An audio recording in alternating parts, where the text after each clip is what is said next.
intelligent species in outer space or our descendants are going to come and visit us. Yeah. However, if somebody knocks on your door one day and claims to be your great-great-great-great-great-granddaughter, don't slam the door, because it's possible that centuries from now, our descendants will be able to manipulate the power of a black hole, a star, go backwards in time, and meet their illustrious ancestor that they've all read about in the history books. Which would be so great. And one aspect of time travel that has come up for myself and some friends talking in conversation is if space and time are so inextricably linked, and we are on a planet that moves in space and through time. So if we were to set, say I want to come back to this place, but 100 years in the past or whatever it happens to be, would we actually be able to get back to the exact place that we want to, or would we end up in deep space? Well, time is like a river. Well, first of all, Newton thought that time was like an arrow. You fire the arrow, it never deviates, always goes in one direction, and 1 second on the Earth is 1 second on Mars, is 1 second on Jupiter. That's the Newtonian universe. Along comes Einstein, who says, not so fast, not so fast. Time is like a river, old man river, that speeds up and slows down around stars. And we measure that every day. The GPS systems, time is actually slower up there in outer space than on the Earth. And the Pentagon cannot fight wars without the GPS system guiding its cruise missiles. Pentagon generals have to be briefed on Einstein's theory of relativity in order to fight a war. Okay? Now, the new wrinkle on all this that's causing all the excitement is that the river of time may have whirlpools. And the river of time may fork into two separate rivers. Okay. And this explains the paradoxes of time travel. For example, what happens if you go backwards in time, meet your teenage mother as a teenage girl, and she falls in love with you and spurns your father? How could you be born if all of a sudden your parents never met because you got in the way? It's Back to the Future. Right. Well, we physicists think we can explain that paradox. We think that the river of time may fork into two rivers, so that when you go backwards in time and meet Abraham Lincoln at the Ford Theater, and you prevent him from being assassinated, you've prevented somebody else's Abraham Lincoln from being assassinated. Your past is fixed. Okay. Your timeline cannot be changed. You've gone backwards in time to meet somebody else's timeline, and you've now created a parallel universe in which Abraham Lincoln was not assassinated at the Ford Theater. So Back to the Future could happen, but the Terminator would not necessarily be so possible. Well, the Terminator goes possibly to a parallel universe where he can, in fact, kill the mother of the future leader of humans. Yeah. But in his universe, he cannot. He cannot kill his the mother of the leader of the humans in his world, or else history would be impossible. If you go back and meet the dinosaurs and you accidentally step on a rodent who happens to be your great-great-great-great-great-grandmother a few million times removed, how can you live if you just kill the ancestor of all humans? So we think that it is possible to resolve all time travel paradoxes. Then the question is, well, why don't we build one and set the dial and see whether it works? Yeah. There's a catch. There's always a catch. Yeah. The catch is you have to be what we call a type 3 civilization, capable of manipulating the power of a black hole, the power of a star. Space and time is a fabric. We can bend the fabric of space-time. We measure this in the laboratory. We measure this around stars. But to rip the fabric of space-time, that would require the energy of something like a black hole. All right, UFO believers, listen up. You may well be vindicated. We are back with an out-of-this-world town square and a new book out later this week. Government officials, pilots, and scientists going on the record about their own close encounters. Michio Kaku, professor of physics at CUNY University and host of Sci-Fi Science on the Science Channel, got to read the book early, and he joins us with a review. Quite simply, Professor, do unidentified flying objects without question exist? 95% of all UFO sightings can be immediately identified as the planet Venus, weather balloons, weather anomalies, swamp gas, you name it, we've got it nailed. It's the 5% that give you the willies.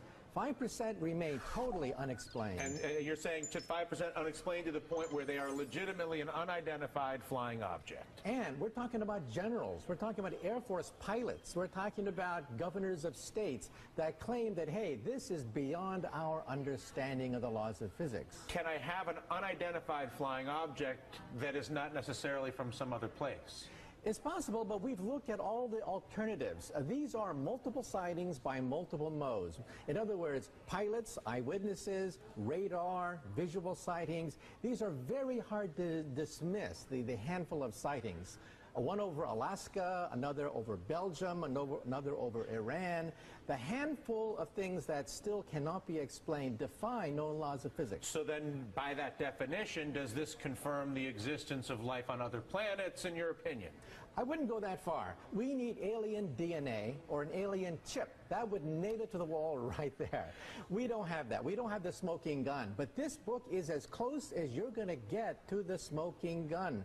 We're talking about senior military officials who were involved in the investigations of these incidents saying we are clueless. If you were to look at those who argue, well, hang on, there's no way that they could get here from some other planet, that the technology doesn't exist, the stars are too far away, you rebut that sort of thinking with what? Those people assume that there may be 100 years ahead of us, in which case it's impossible for them to reach us. But if they're 1,000, 1,000,000 years ahead of us, then new laws of physics begin to open up. So we have to open our mind to the possibility that they're not just a super version of us, that they could be thousands, millions of years more advanced. Why would they not then pay us a visit in a way that is more recognizable? Go visit the White House, maybe stop out to Yellowstone. My point of view is if you're walking on a country road in St. Anthill, do you go down to the ants and say, I bring you trinkets, I bring you beads, I give you nuclear energy, or perhaps maybe you step on a few of them? If they're that advanced, maybe they simply are not that interested in us. All right. Listen, Professor, it is an absolute pleasure. And if we have any strange sightings, at least now I know who to call. Before I let you go, do you teach on this subject at the university? On UFOs I mentioned specifically? it when I teach astronomy. Also in sci-fi science, we have a whole episode about what kinds of physics could open up in the next 1,000, next million They years. could let us travel a few million miles at a time. New kinds of physics on the Science Channel. Very cool. Listen, a pleasure.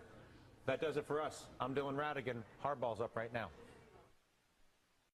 Yeah, some people ask me a question. You're a research physicist. You do research, write papers. Why engage the public?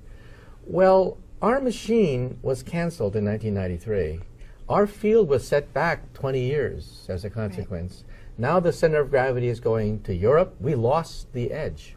You see, in the 1960s and 70s, during the Cold War, we would go to Congress and say one word, Russia. Yep. And Congress would open up their checkbook and say 2 words. How much? Those days are gone. Today, we physicists have to sing for our supper.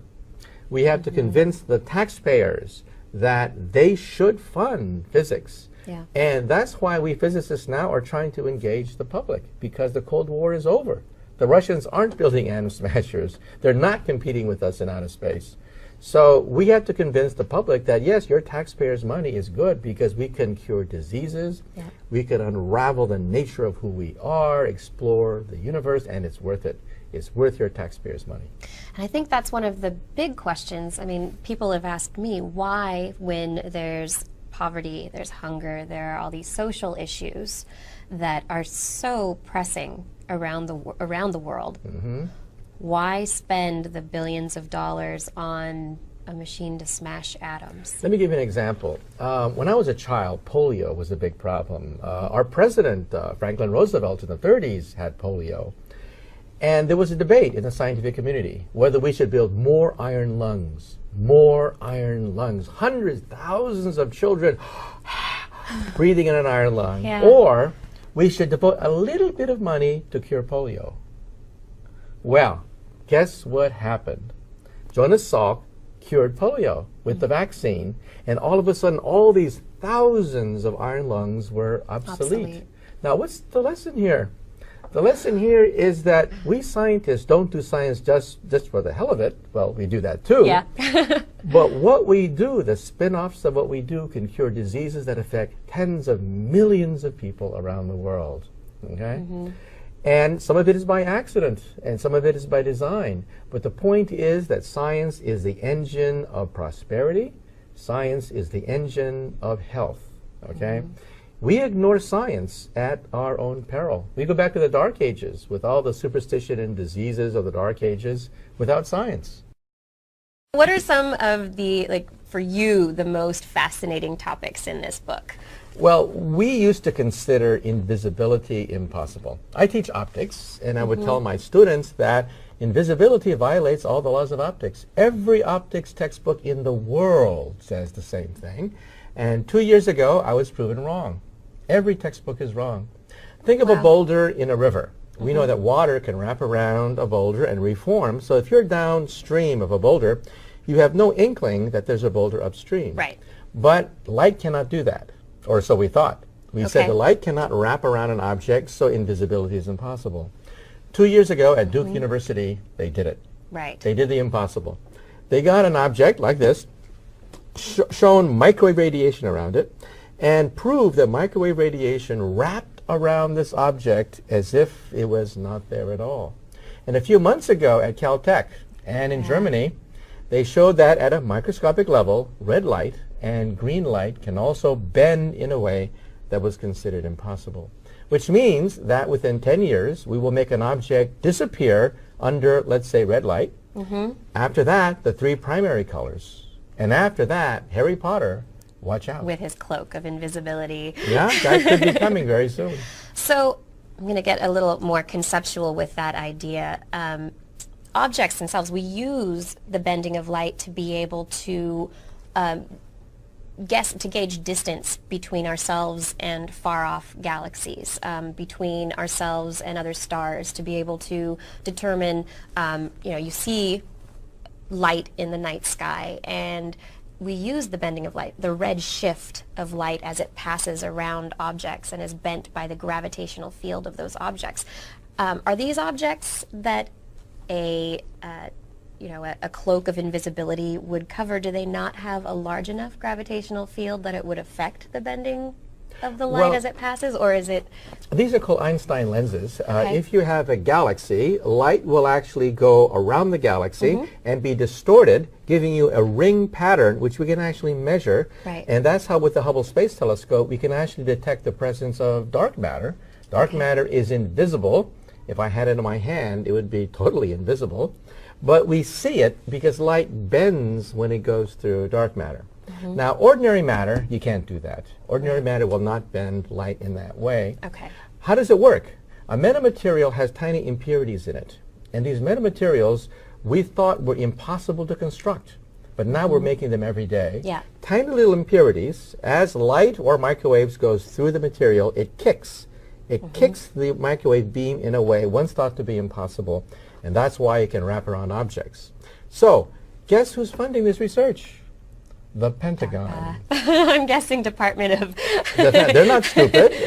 They spent millions building stealth bombers and stealth fighters, which are not really invisible. Under radar, they appear as like a large bird. Now we're talking real invisibility.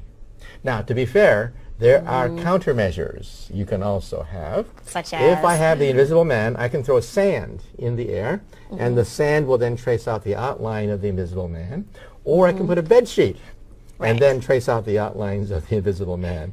So the Pentagon has to realize that, yes, they're spending a lot of money on invisibility, but there are countermeasures you can take against the invisible.